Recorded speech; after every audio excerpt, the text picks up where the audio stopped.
I want it to be known that I did get here like 15 minutes before the 30-minute before my appointment mark, but it took me 10 minutes to find parking. I'm literally parked underground. I have no fucking idea how I am going to find my Jeep when I'm done with my appointment. It's also like 15 degrees out and snowing, and I have no idea how to get into the building from here. Can you see my breath? I have no idea how to get into the building from here. I'm not gonna lose my keys. The last 2 times I've come here, I've lost my keys. I'm not going to lose my keys.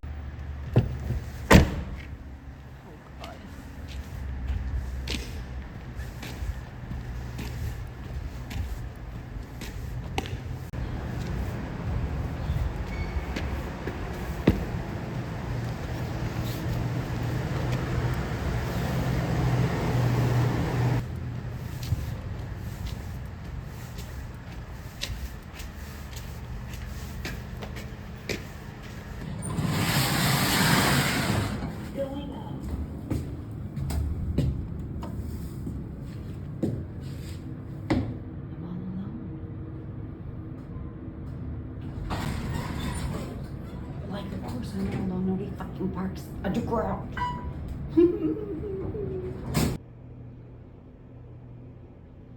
That's my heart. Jesus Christ. I have my keys. I have my keys.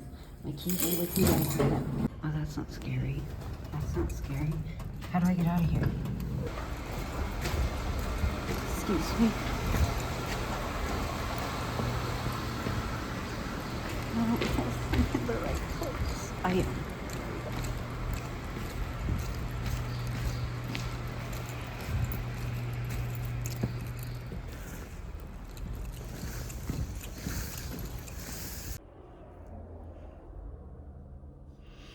I did not leave that appointment very confidently. I will say that much.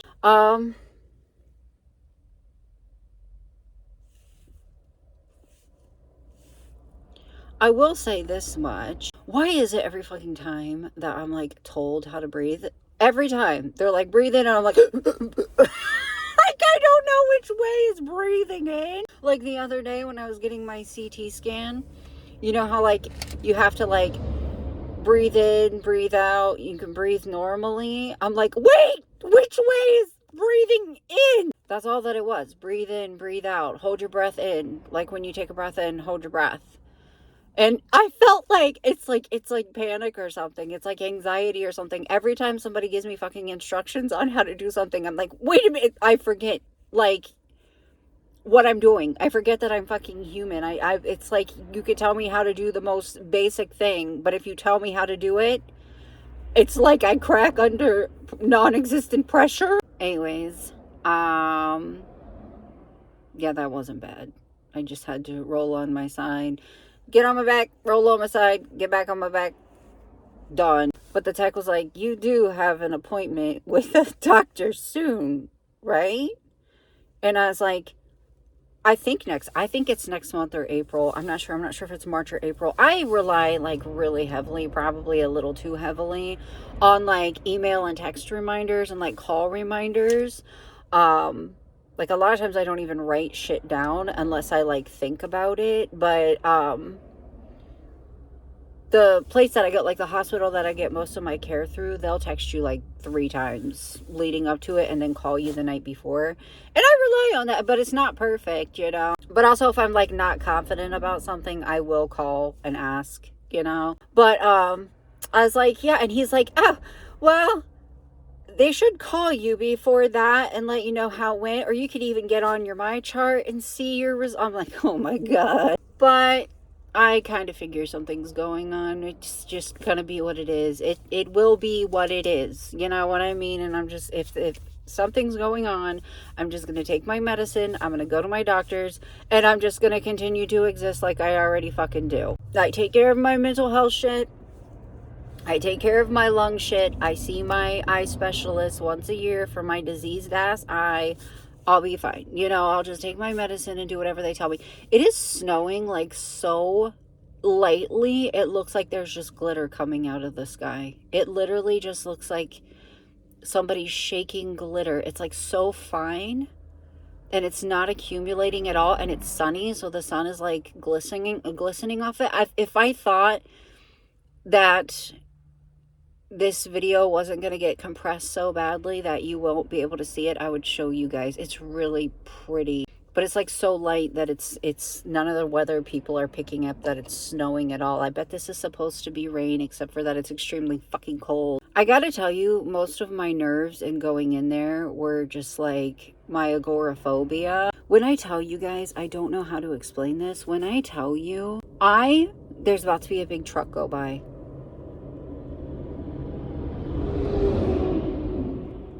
Okay.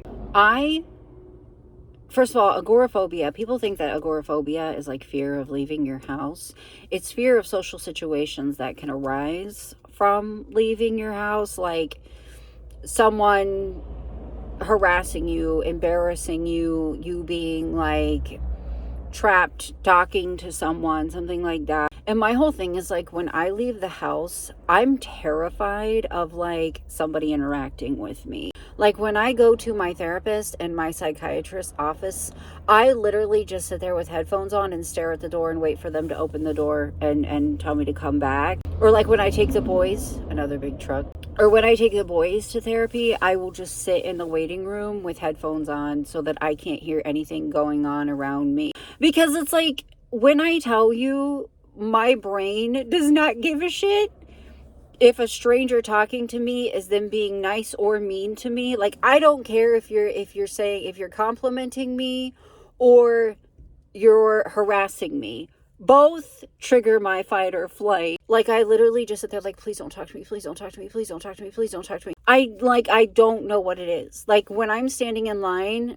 I'm just like, please, nobody talk to me. And the thing is, if somebody is mean to me, I'm gonna be mean back to them. If somebody is nice to me, I'll like thank them, whatever, return the compliment, whatever. But then sit there and like run through the social interaction for like the next week being like, did I come off as rude? Did I come off as awkward? Could they tell that I was like uncomfortable? Like, I literally have asked people that I was with, like, did I do good? Did I do fine? And like, the whole time I was in the waiting room, I had to go in and check in at the front desk, and they literally took me through like these fucking secret tunnels to pop out in radiology. I was sitting in a waiting room full of like elderly people. I'm talking probably late 70s, early to mid 80s. And I'm like, please, because when I'm telling you, we all know that elderly people, very elderly people, are like small children in the filters that they have, you know what I mean? So I'm like, please don't say anything about my pants. My pants are cute. One thing that people like to say things good and bad to me about is my shoes. And I'm like, they're my shoes! But I'm like, please don't say anything to me, because I'm gonna have to say something back to you, and I'm gonna be mean too. And then this whole us having to sit here for shit is gonna be really fucking awkward. You know what, baby? Also, I fucking thought I had a nightmare last night that I had a cold sore. And then woke up and realized it wasn't a nightmare. I actually do have a cold sore. I think I might be hormonal, because I was watching a baby metal performance and crying. And then I usually only get cold sores whenever I'm hormonal. But I was watching this baby metal performance and I was crying. And I was like, is this because I'm hormonal? And then I was like, 50-50, because I would cry over this like at any point in my cycle. You know what I mean? But anyways, what made me think about it was like, I was down to the wire getting ready to leave, because I forgot. I got up, got D on the bus, and then as soon as I laid down, got a text saying your Walmart delivery is on the way. But they never texted me to tell me that they had even started shopping, which is usually what they do. They text you to let you know you're shopping, which usually for me lets me know that I have 30 to 45 minutes before they get there. They never texted me to tell me that they had started my shopping. So I stayed up and got the groceries. Woke Epps up, we put the groceries away, and then I laid back down and I forgot to set a fucking alarm and ended up sleeping until like I want to say noon, but I had to eat and I was like fucking around and blah, blah, blah, blah, blah. But I wanted to leave early so I could go to Tim Hortons. But guys, this is so fucking stupid. This is like an agoraphobe's nightmare, okay? I think it was over the summer. I'm not sure when it happened, but I went to Tim Hortons. There's this guy that worked there. I don't know if he still does, but every time I'd go through, he'd try to like talk to me and shit like that. Well, I went through one morning before my psychiatrist or therapist appointment. I'm not sure. And I made the mistake of ordering food with my coffee, and there was nobody behind me in the line. So he had time to make conversation with me, and he was like asking me all these questions, and then found out about my age. And he's like, oh, do you skate? I love your makeup. I love how you dress. All this shit, like making me really fucking uncomfortable. And he like, I don't know, like that's like an agoraphobe's fucking nightmare. You know what I mean? So ever since that happened, and I swear to you, it was when it was warm out. It was when it was either warm out or when it was starting to get warm out. But anyways, it was that long ago, and I'm still afraid to go through there. Like if I went to Tim Hortons, either Epps goes for me, or I have to have him be the one to like, I have to be with him, but he has to be the one that's like driving and ordering, because that interaction, like, especially because that was like before I lost my wedding ring, and I know that he saw it and he still behaved that way. So yeah, that's like an agoraphobe's fucking nightmare, like going out in public and like having that kind of an interaction. That's like that's one of my fears, is like being trapped by somebody that is a fucking creep. But anyways, I'm home and I'm starving, because of course I am. And feeling a little bit of a gear shift in my chest. All right, I'm gonna go inside. I think that E's gonna be home any minute now. I just saw a bus drop off kids across the street, and I think it's about 2:30, so that's usually when he gets home. All right, let's go inside. Y'all, we just have to accept that somebody's doing something outside of my house, and I don't know what it is. I want to try this little mic. I want to try this little mic that I just got in the... What the fuck is on my nails? It's probably from the chocolate Pop-Tart that I just ate.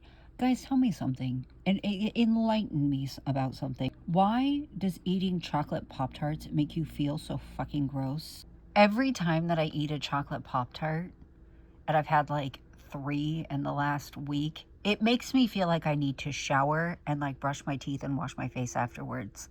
And like as I'm eating it, I'm like, this feels gross. Like, what's up with that? There's no way I'm alone in that. Why does eating a chocolate Pop-Tart make me feel disgusting? And I continue to do it. Anyways, don't look at the chocolate Pop-Tart on my fucking nail. I want to try this little tiny mic that I got. I gotta plug this little tiny thing into the bottom of my phone. Is it working? Is it working? I mostly got it. Oh, sorry. I mostly got it for... Don't look at this wrinkle. Is there chocolate Pop-Tart all over my face? It's just gonna have to be what it is. Listen, I got home and I was hungry and I didn't feel like making anything. Does it work? Is it working? I mostly got it for this summer whenever... Hello? I mostly got it for this summer whenever the AC is on, so that I could have like the little noise reduction thing, or like whenever I have a fan on or something, I can have the little noise reducer. Is it working? Watch me sitting here talking to you the whole time and it's not even working. Is it working now? Hello, hello, hello, hello, hello, hello. Is it working? Oh, my phone is ringing. Oh my God, I can't breathe, and all I did was get up to pee. So what I determined was it does not work if I try to use it in my software. It only works if I record directly from the camera. So I can't, but that's fine, because I don't plan on like using it more than like when I'm sitting down to make a makeup video in my little desk area and the AC is like 3 feet away blowing really loudly. I can use the regular camera instead of recording within the software for that. That's fine. Because think of like how much of a pain in the ass it would be to have to pull this out and clip it on every time I went to vlog. And I honestly don't think the audio is all that bad. It's just I'm worried about this summer. with the fans and the AC. So I've just determined it doesn't work if I use it within my software. Didn't I already say that 12 times? Yeah. My chest hurts. Oh my god. I was just setting up my chart because the guy that did like my echo was like, your doctor can get a hold of you on my chart. Just saying something that you should consider. But anyways, I've been trying to. I have several different my charts, but none for the hospital that does most of my care because every fucking time I try to, sign up for one, it gives me a phone number to call, and I'm like, oh, fuck that. But this kind of felt like important. So I signed up for I tried to, and I got the number again, and then I actually called it. And I'm thinking, like, while I'm waiting on hold, I'm like, how the fuck are they going to help me do this? As it turned out, I couldn't sign up because they didn't have an email address for me on file. But listen, I just was like poking around on the app because she sent me a link. Like, she got my email address and sent me a link, and then I got to sign up and everything. But like, I was poking around, and there's like this thing that you can go into and see all the like things that you've been treated for. And on there was animal bite, and it made me fucking cackle. Probably, oh my god, probably like 2017, 2018. Shit, I don't know. It was I'm not very good with time, but I know that it was probably close to a decade ago. I went to my friend's house to get some stuff that I had left there because we were like partying the night before. And I get out and I hear this lady scream, "Don't touch him, don't touch him." And I look down and there's this little tiny dog. I think it's a Shih Tzu. It was like barreling towards me and it latched onto my fucking leg and it was like trying to like shred me, but it was tiny. It was like, on my ankle, and the whole time the lady's screaming, "Don't touch him, don't touch him." And I'm just standing there like, are you gonna get this thing or not? My ex was like, you had no reaction to it. I had no idea that there was a dog latching onto your leg because you had no reaction to it. But she like snatched him off of me and like stomped away. I didn't do anything. I was literally standing in my friend's yard and this little fucker came over and like he thought he was big stuff. But anyways, I had to go to the hospital and get a shot afterwards. And of course, I told them like where I live and a lot of places, at least in the US, if a dog bites you and you want them to, they can literally go get the dog and like chop its head off and kill it to like test it for rabies and shit like that. And I was like, this dog does not have rabies. Like, first of all, yes, he did break my skin, but like he's just some little asshole ankle biter. Like, you know what I mean? Like literally. Like, obviously spoiled as shit. Like, I'm sure he's got his shots, everything like that. But it was funny. It was really funny. My ex was sitting in the car, like literally like 5-6 feet from me, and he was like, "You did not react at all," because I was shocked. This little fucker was literally on my ankle. I didn't do nothing. It was funny. It's just really funny to see that on there. Also, I just realized this video is getting long, so I'm gonna go ahead and end it. Bye.